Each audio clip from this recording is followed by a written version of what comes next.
Hi, I'm Antonio Centeno. I'm the founder of Real Men, Real Style. Today, gentlemen, we're going to be talking about the double monk strap. How to go out there and identify the double monk strap. We're going to talk about the history of the double monk strap. And we're going to talk about how it can fit in your wardrobe. And I've got a quick question for you before we get into this video. Gentlemen, go in the comments down below. Let me know, where do you think in the number of shoes, like the first pair of shoes you should buy, what do you think it should be? The second pair, the third pair, the fourth pair, and the fifth pair. And where do you think a pair of double monk straps falls? Does it fall in the first 5 pairs, or does it fall out, or is it the first pair you should buy? I'm just curious, gentlemen. I have my answer, and I'll reveal it at the end, but I'd love to hear from you.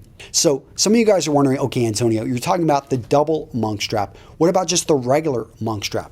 Good question. Okay, so this is a single monk strap, or basically a single strap. We've got the buckle, and that is the easiest thing to identify. Now, where does this come from? Where do buckles and the whole idea of the strap come from on shoes? It actually goes back almost 1,000 years. And if we go into religious orders, they wore sandals quite a bit, but these guys did a lot of work. So the monks came up with the idea, hey, let's wear a pair of shoes that were a pair of footwear. They didn't have truly shoes the way we define them now, that actually had a piece of leather that covered the top of their foot and protected their feet.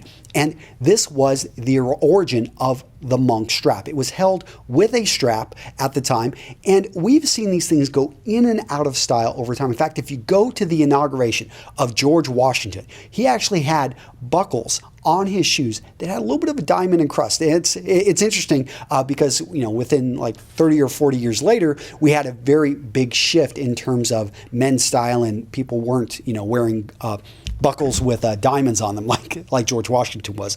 But the key with the double monk is that this right here has the 2 straps. And now we're going to get into part 2. We've talked a little bit about the history.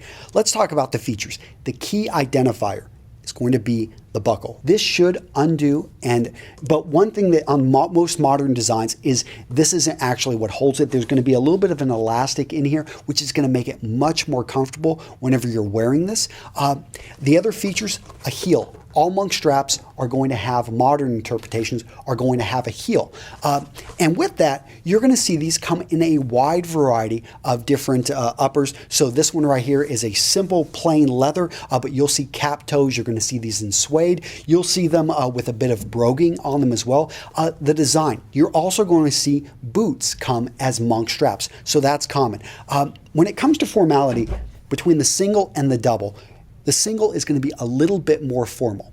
And the reason being is with a double monk, we're going to have this extra large size of leather. Although historically, this is probably going to be more accurate to what used to be worn if you go back hundreds of years, because it actually has that bigger chunk of leather that covers the upper.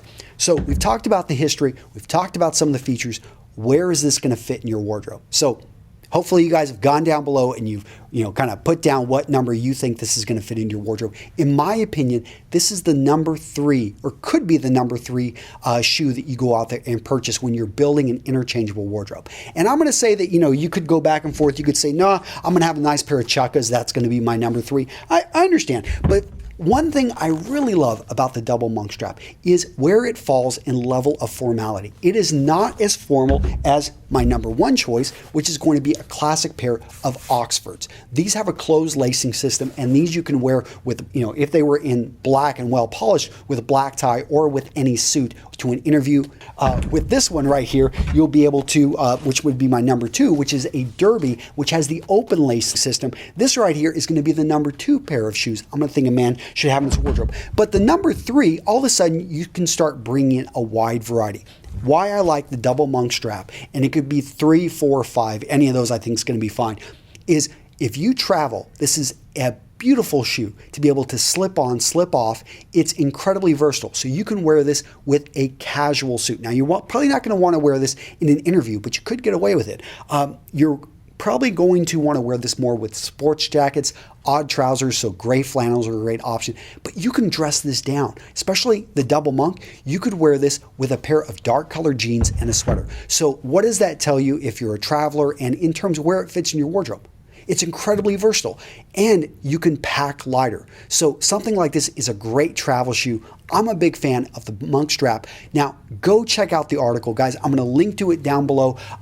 Over at Real Men Real Style, I go into a lot more detail in the article, and hopefully you've enjoyed this. Now, guys, if you've got any questions, make sure to leave them down below. Take care. Bye-bye.